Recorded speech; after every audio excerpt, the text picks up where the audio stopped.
विष्णुदेव साय ने बड़ी घोषणा कर दी है। ओलंपिक में गोल्ड मेडल जीतने पर 3 करोड़ रुपए खिलाड़ियों को मिलेंगे। हिस्सा लेने वालों को भी सरकार 21 लाख रुपए देने वाली है। तो देखिए, कल एक बड़ी बैठक हुई और इस बैठक में सीएम विष्णुदेव साय ने बड़ी घोषणा कर दी है। बड़ा ऐलान करते हुए सीएम ने कहा है कि ओलंपिक में गोल्ड मेडल जीतने पर खिलाड़ियों को 3 करोड़ रुपए दिए जाएंगे और हिस्सा लेने वालों को सरकार 21 लाख रुपए देगी। सीएम ने छत्तीसगढ़ ओलंपिक एसोसिएशन की वार्षिक आम सभा की बैठक में ये बड़ा ऐलान किया है। तो देखिए, एक बड़ी बैठक कल हुई। छत्तीसगढ़ ओलंपिक एसोसिएशन की वार्षिक आम सभा हुई और बैठक की अध्यक्षता सीएम विष्णुदेव साय ने की और उसके बाद सीएम ने बड़ा ऐलान किया। सीएम ने कहा कि जो भी खिलाड़ी ओलंपिक में गोल्ड मेडल जीतकर वापस आएंगे उन्हें 3 करोड़ रुपए सरकार देगी और साथ ही साथ हिस्सा लेने वालों को भी सरकार 21 लाख रुपए देगी। खबर पर अधिक अपडेट के साथ हमारे सहयोगी खोमन साहू लाइव जुड़ गए हैं। खोमन, देखिए, ये कयास लगाए जा रहे थे कि बैठक में बड़े फैसले लिए जा सकते हैं, खिलाड़ियों को बड़ी राहत दी जा सकती है और सीएम ने ऐलान भी इसे लेकर कर दिया है। देखिए, निश्चित तौर पर प्रतिज्ञा और कल जिस तरीके से बैठक हुई, मुख्यमंत्री विष्णुदेव साय की अध्यक्षता में तमाम जो सदस्य हैं वो मौजूद रहे और इस दौरान ये बड़ी घोषणा हुई कि ओलंपिक में जो खिलाड़ी भाग लेगा उनको 21 लाख रुपया दिया जाएगा। ऐसे घोषणाओं से जो खिलाड़ी है उसके अंदर उत्साह होता है और यही कारण है कि मुख्यमंत्री विष्णुदेव साय ने बहुत बड़ा निर्णय लिया। दूसरा महत्वपूर्ण निर्णय यह है कि आने वाले दिनों में किस तरीके से जो खिलाड़ी ओलंपिक जीत के आएगा उनको 3 करोड़ रुपए मिलेगा। निश्चित तौर पर जो खिलाड़ी हैं उनके अंदर उत्साह आएगा और वो प्रेरणा लेंगे आने वाले दिनों में कैसे वो ओलंपिक जीत सके और यही कारण है कि अलग अलग तरीके से इसकी तैयारी अब खिलाड़ी भी शुरू करने वाले हैं, क्योंकि लगातार ये देखा जा रहा था कि छत्तीसगढ़ कोई ओलंपिक जीत कर नहीं आ रहा था। ओलंपिक में अब खिलाड़ी भाग लेंगे और कोई भी जीत के आएगा उनको 3 करोड़ मिलेगा। तो बहुत बड़ी घोषणा है। बिल्कुल, हमने देखा है कि किस तरह से साय सरकार छत्तीसगढ़ में लगातार खिलाड़ियों को प्रोत्साहित कर रही है और लगातार अलग अलग खेल कार्यक्रम के आयोजन किए जा रहे हैं। लेकिन अब ओलंपिक में जाने पर भी खिलाड़ियों को बड़ी सौगात सरकार की तरफ से मिलेगी। बहुत शुक्रिया खोमन तमाम अपडेट के लिए, लेकिन आप बने रहिएगा हमारे साथ। देखिए, आज बिलासपुर जाएंगे सीएम विष्णुदेव साय। सीएम के कई कार्यक्रम आज बिलासपुर में रहने वाले हैं। मेधावी छात्र अलंकरण महोत्सव कार्यक्रम में सीएम शिरकत करेंगे। बिलासपुर में सिल्वर जुबली सेलिब्रेशन में भी शामिल होंगे।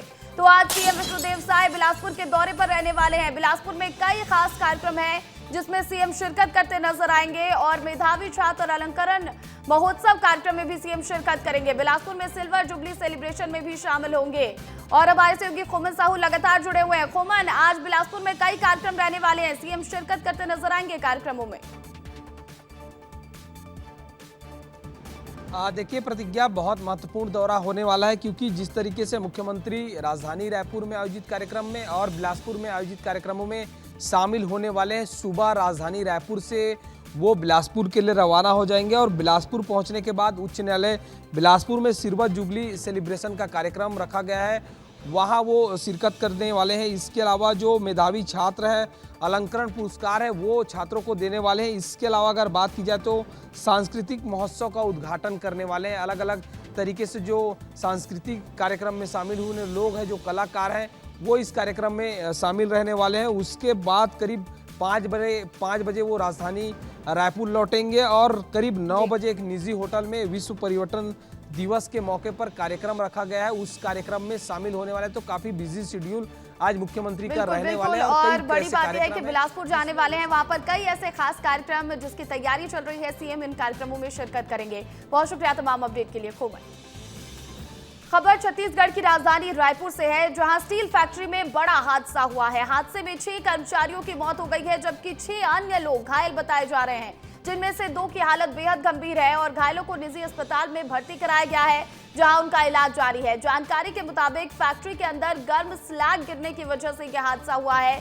गर्म स्लैग से ही 12 कर्मचारी झुलस गए और मरने वालों और घायलों की संख्या भी बढ़ सकती है। तो वहीं हादसे की सूचना मिलते ही पुलिस मौके पर पहुंची और मजदूरों का रेस्क्यू किया गया है।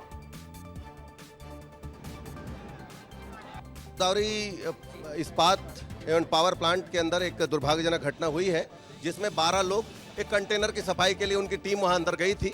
जो वो शट डाउन था उसके अंदर दीवार की सफाई चल रही थी और उसी जो वात्या भट्टी होती है उसके अंदर थे वो। हाँ, जो भट्टी होती है वो बंद था, 5 दिन से बंद रखा गया था, उसकी सफाई अंदर से होनी थी।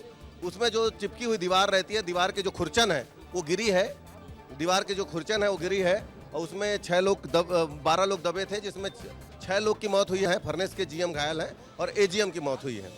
और 4 लोग अन्य कौन है? अच्छा, जिसमें से 2 मजदूर हैं और इनके 2 अन्य कर्मचारी। 6 जो घायल हैं उनका क्या स्टेटस है, कहाँ पे ले जाया गया, क्या स्थिति? वो नारायणा अस्पताल में भर्ती हैं और जो खतरे से बाहर बताया जा रहा है, लेकिन अभी उनको एहतियात के तौर पे आईसीयू में रखा गया।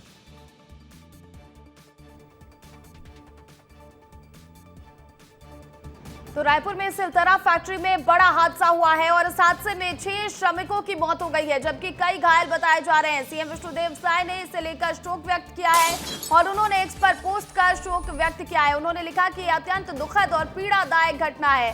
तो देखिए, रायपुर में सिलतरा स्टील फैक्ट्री में जिस तरह से बड़ा हादसा हुआ, इस हादसे पर सीएम विष्णुदेव साय ने शोक व्यक्त किया है। उन्होंने लिखा है, एक्स पर पोस्ट करके उन्होंने लिखा है कि अत्यंत दुखद और पीड़ादायक घटना है।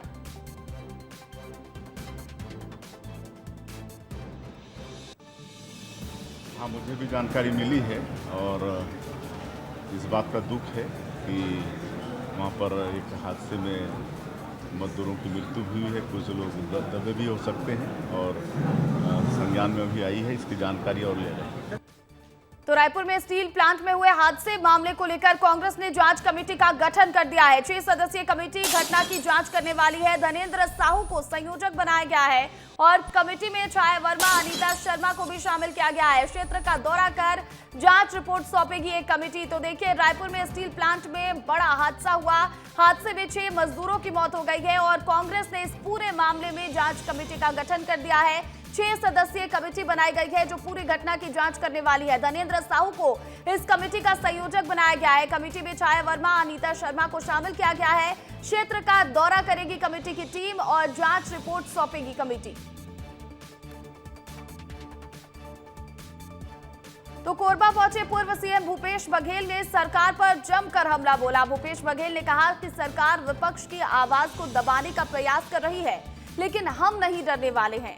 3 महीने से मेरा बेटा जेल में है, फिर भी हम डरे नहीं और आगे भी डरने वाले नहीं हैं। इधर बीजापुर में 4 सक्रिय नक्सली गिरफ्तार कर लिए गए हैं। अलग अलग थाना क्षेत्रों से 4 सक्रिय नक्सली गिरफ्तार किए गए। 8 लाख का इनामी डीवीसीएम मल्लाश कुंजाम गिरफ्तार किया गया है। तो इसी के साथ 1 लाख का इनामी जनताना सरकार अध्यक्ष अनिल वेको को भी गिरफ्तार किया गया है। आरोपियों की निशानदेही पर 6 भरमार बंदूकें बरामद की गई है। तो देखिए, नक्सलियों के खिलाफ कार्रवाई लगातार जारी है और बीजापुर में बड़ी सफलता सुरक्षा बल के जवानों को मिली है, जहां पर 4 सक्रिय नक्सली को गिरफ्तार किया गया है। अलग अलग थाना क्षेत्रों से 4 सक्रिय नक्सली गिरफ्तार किए गए और इनमें एक 8 लाख का इनामी डीवीसीएम मल्लाश कुंजाम भी है। साथ ही साथ 1 लाख का इनामी जनताना सरकार अध्यक्ष अनिल वेको भी है। इन सबको गिरफ्तार किया गया है और इन आरोपियों की निशानदेही पर 6 भरमार बंदूकें बरामद की गई हैं। तो छत्तीसगढ़ में नक्सलवाद पर नकेल कसने की कोशिशें लगातार चल रही हैं, लेकिन इसी बीच में राजधानी रायपुर से आई खबर ने सबको चौंका दिया, सबको हैरान कर दिया है। रायपुर में 2 नक्सली गिरफ्तार किए गए हैं और दरअसल स्पेशल इन्वेस्टिगेशन एजेंसी ने डीडी नगर इलाके से नक्सली दंपत्ति को पकड़ा है। बताया जा रहा है कि ये दोनों इलाज का बहाना बनाकर रायपुर में 4 साल से डेरा जमाए हुए थे। राजधानी में हुई इस गिरफ्तारी ने कई सवाल खड़े कर दिए हैं और साथ ही सियासत को भी एक नया मुद्दा मिल गया है। आप इससे जुड़ी हमारी एक खास रिपोर्ट देखिए।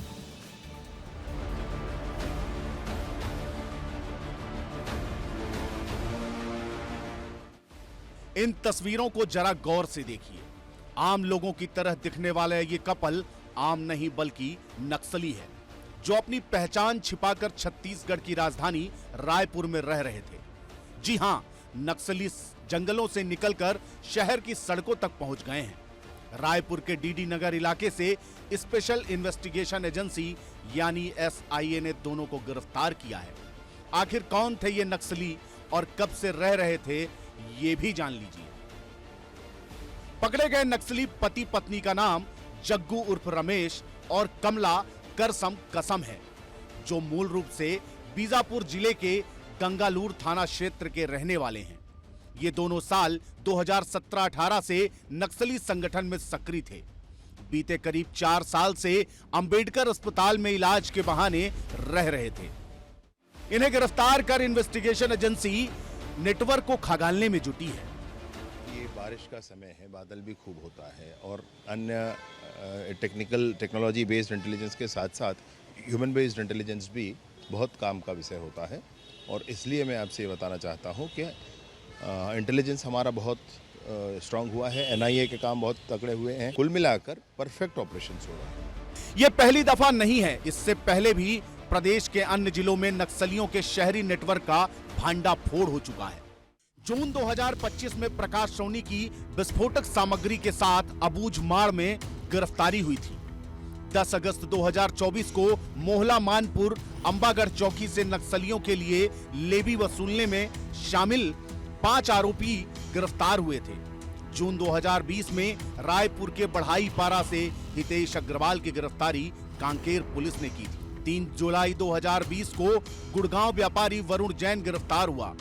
इसी तरह 2008 में रायपुर के डीडी नगर इलाके से हथियारों का जखीरा मिला था और अब एक बार फिर से इसी इलाके से ही नक्सली दंपति को गिरफ्तार किया है, जिसे लेकर प्रदेश का सियासी पारा भी हाई है। मार्च 26 तक नक्सलाइट खत्म कर देंगे। कुछ कांग्रेस पार्टी के लोग बोलते हैं कि नक्सलाइट यहाँ आ गए, शहरी नेटवर्क। मैं उनको पूछना चाहता हूँ, किसके माथे पे लिखा है नक्सलाइट है? ये धमक है, ये अमित शाह जी का धमक है, ये छत्तीसगढ़ सरकार का धमक है। लोग डर रहे हैं कहीं हम मर न जाएं, कहीं हमको मार न दें, इसी के डर से इधर उधर भाग रहे हैं। देखिए, ये सरकार की इंटेलिजेंस का फेलियर है। ये प्रदेश का राजधानी है, ये हाई अलर्ट जोन है। इस राजधानी, इस मुख्यालय में मुख्यमंत्री, राज्यपाल, सरकार के तमाम मंत्री, विधायक, विपक्ष के नेता, लेकिन उसके बाद अगर वहां से नक्सली आकर यहां रह रहे हैं, सरकार को पता नहीं है, तो इंटेलिजेंस फेलियर है। दोनों नक्सली जिस जगह किराए के मकान में रहते थे, विस्तार न्यूज भी वहां जा पहुंचा और पड़ोसियों से बातचीत की। ये देखिए, ये कमरा देखिए, ये कमरा है और इसी कमरे पे दोनों ही नक्सली दंपत्ति जो है वो रह रहे थे। और ये बताया जा रहा है कि 2 से 3 दिनों 4 दिनों पहले जो है वो यहाँ पर पहुंचे थे और दोनों दंपत्ति का नाम जग्गू और कमला था। इन लोग को ज्यादा दिन नहीं हुआ है भैया, इन लोग को आए। यही है क्या, ये जो फोटो दिखा रहा हूँ मैं? हाँ, यही है। बहरहाल नक्सलियों के रायपुर में मिलने के कई कारण हो सकते हैं, जिसके खुलासे चौंकाने वाले हो सकते हैं।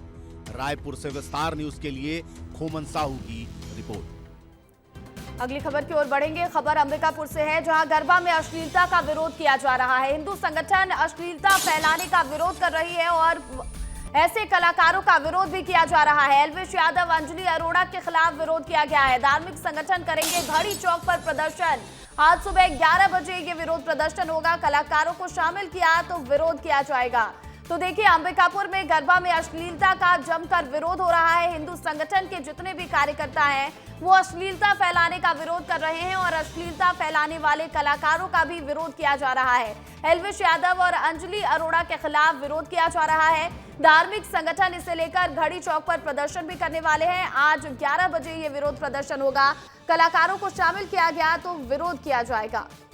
और खबर पर अधिक अपडेट के साथ हमारे सहयोगी दिलीप जायसवाल फोन कॉल पर जुड़ गए हैं। दिलीप, क्या है ये पूरा मामला? बताया जा रहा है कि गरबा में अश्लीलता फैलाने को लेकर विरोध किया जा रहा है। जी बिल्कुल सही कहा आपने। देखिए कि अंबिकापुर में जो गरबा का जो आयोजन होना है उसमें कई बॉलीवुड कलाकारों को भी आमंत्रित किया गया है। बड़े बड़े जो होटल हैं वहाँ पे आयोजन हो रहा है। तो लोग पहले तो इसको बोल रहे थे कि ये धार्मिक कार्यक्रम है, लेकिन व्यवसायिक तरीके से इसका आयोजन किया जा रहा है, जीएसटी की चोरी की जा रही है। लेकिन इसके साथ ही साथ अब अश्लीलता का भी आरोप लगने लगा है। इसका जो कलाकार हैं अंजलि अरोड़ा और एल्विश यादव, इनका बहुत ज्यादा विरोध हो रहा है। और आज 11 बजे जो हिंदू संगठन के जो लोग हैं इनका पुतला दहन करेंगे प्रतीकात्मक तौर पर। और कल ही इसकी शिकायत एसपी और कलेक्टर से की जा चुकी है कि अगर ये कलाकार आते हैं तो हम विरोध करेंगे और कार्यक्रम नहीं होने देंगे। जो होटल है उनके बाहर भी प्रदर्शन किया जा सकता है। तो इस तरीके से लोगों में नाराजगी है और लगातार सोशल मीडिया में भी इनके खिलाफ में प्रचार किया जा रहा है कि ये हमारी धार्मिक भावनाओं को आहत पहले भी कर चुके हैं और अगर शहर में आते हैं तो हम हर स्तर पर जाकर इनका विरोध करेंगे। बिल्कुल, तो बिल्कुल। और ऐसे में विरोध प्रदर्शन भी आज करने वाले हिंदू संगठन के लोग। ऐसे में देखना है कि किस तरह से ये प्रदर्शन किया जाता है। आप भी नजर बनाकर रखिएगा। फिलहाल बहुत शुक्रिया तमाम अपडेट के लिए दिलीप। इधर छत्तीसगढ़ के कवर्धा में छात्रा से सामूहिक दुष्कर्म के सनसनीखेज मामले में पुलिस ने बड़ी कार्रवाई की है। पुलिस ने तीनों आरोपियों को गिरफ्तार कर शहर में उनका जुलूस निकाला। जिससे समाज को कड़ा संदेश दिया जा सके। इस केस को सुलझाने के लिए 5000 से ज्यादा कॉल डिटेल खंगाले गए और 200 से अधिक सीसीटीवी फुटेज की जांच की गई है। आरोपियों की पहचान के लिए पुलिस ने तकनीकी सर्विलांस के साथ साथ मौके की बारीकी से जांच की और आखिरकार सफलता हासिल हो गई। जुलूस के दौरान आरोपियों के चेहरे बेनकाब किए गए और पूरे इलाके में भारी पुलिस बल की मौजूदगी रही। पुलिस का कहना है कि दुष्कर्म जैसे अपराध पर अब जीरो टॉलरेंस नीति और के तहत त्वरित कार्रवाई और सख्त कार्रवाई होगी।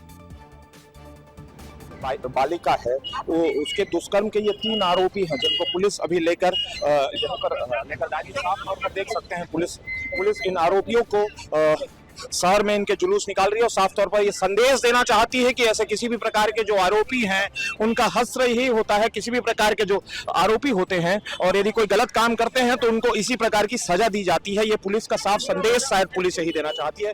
ये आरोपी हैं देखिए, और महिला थाने की जो प्रभारी हैं वो भी यहाँ हैं और तमाम पुलिस के जवान भी यहाँ पर मौजूद हैं। मैम, क्या संदेश देना चाहती हैं? जो आरोपी है उनके साथ यही हश्र होना चाहिए? बिल्कुल, जो भी दुष्कर्म के आरोपी हैं जो समाज को इस तरीके से कलंकित करते हैं उनके साथ ऐसा ही हश्र होना चाहिए। खबर बिलासपुर से है, जहां नेहरू चौक पर जमकर हंगामा हुआ है। छेड़छाड़ से भड़के भाई ने युवक की पिटाई कर दी और बेल्ट से जमकर युवक को पीटा गया है। बीच सड़क पर पिटाई होती रही और घटना का सीसीटीवी फुटेज भी सामने आया है। पुलिस ने दोनों को हिरासत में लिया है और मामले की जांच पड़ताल में पुलिस जुट गई है। तो देखिए, बिलासपुर में नेहरू चौक पर उस वक्त जमकर हंगामा हुआ जब छेड़छाड़ से भड़के भाई ने एक युवक को बेल्ट से जमकर पीटा और बीच सड़क पर ही युवक की पिटाई कर दी। वीडियो भी सामने आ चुका है और वीडियो में सीधे तौर पर देख सकते हैं कि एक युवक दूसरे युवक को बेल्ट से पीटता नजर आ रहा है। पुलिस ने दोनों को हिरासत में लिया है और मामले की जांच में जुट गई है। इधर सूरजपुर में विस्तार न्यूज की खबर का बड़ा असर हुआ है। रेखा राजवाड़े नामक गर्भवती महिला की मौत हो गई थी और इस पूरे मामले में आपको बता दें कि अब संज्ञान लिया गया है। जिला अस्पताल में नर्स और डॉक्टरों की लापरवाही उजागर हुई थी। प्रसव के दौरान नर्स और डॉक्टरों की लापरवाही उजागर हुई थी। मुख्य चिकित्सा एवं स्वास्थ्य अधिकारी ने मामले में संज्ञान लिया है। 3 दिन में जांच रिपोर्ट देने के आदेश दिए गए हैं। तो देखिए, सूरजपुर में विस्तार न्यूज की खबर का बड़ा असर हुआ है। रेखा राजवाड़े नामक गर्भवती महिला की जिला अस्पताल में मौत हो गई थी और इस खबर को विस्तार न्यूज ने प्रमुखता के साथ दिखाया था और अब इस पूरे मामले में संज्ञान लिया गया है। आपको बता दें कि मामले में मुख्य चिकित्सा एवं स्वास्थ्य अधिकारी ने संज्ञान लिया है। नर्स और डॉक्टरों की लापरवाही उजागर हुई थी। ऐसे में उन्हें अगले 3 दिनों में रिपोर्ट तलब करने के लिए कहा गया है। सारंगढ़ के शिक्षा अधिकारी जया डहरिया ने 2 स्कूलों का औचक निरीक्षण किया और इस दौरान गैर हाजिर पाए गए 23 शिक्षकों को नोटिस जारी किए गए। दरअसल भटगांव कन्या उच्चतर माध्यमिक विद्यालय और हायर सेकेंडरी स्कूल जगमहन में निरीक्षण के दौरान कुल 23 शिक्षक अनुपस्थित पाए गए। इनमें भटगांव के 21 और जगमहन के 2 शिक्षक शामिल हैं जो बिना किसी पूर्व सूचना के स्कूल से गायब थे और इस गंभीर लापरवाही पर डीईओ ने सभी शिक्षकों को कारण बताओ नोटिस जारी किया है और 3 दिनों के भीतर स्पष्टीकरण मांगा है। जिला शिक्षा अधिकारी ने साफ चेतावनी दी है कि शिक्षा के क्षेत्र में अनुशासनहीनता को बर्दाश्त नहीं किया जाएगा। इधर छत्तीसगढ़ में एक बार फिर मौसम का मिजाज पूरी तरह से बदल चुका है। अलग अलग जिलों में लगातार बारिश हो रही है। पूरे छत्तीसगढ़ में येलो और ऑरेंज अलर्ट जारी किया गया है। रायपुर, बिलासपुर, दुर्ग में ऑरेंज अलर्ट जारी है तो बस्तर संभाग में भी ऑरेंज अलर्ट जारी है। भारी बारिश से लोगों को परेशानी हो रही है और आने वाले समय में भारी बारिश की चेतावनी भी मौसम विभाग की तरफ से जारी की गई है, जिसे लेकर लोगों को परेशानी भी हो सकती है। तो देखिए, छत्तीसगढ़ में एक बार फिर से मौसम का मिजाज बदला है, जिसके बाद लोगों को उमस और गर्मी से राहत मिली है। लेकिन लगातार हो रही बारिश की वजह से एक बार फिर से जनजीवन पूरी तरह से प्रभावित है।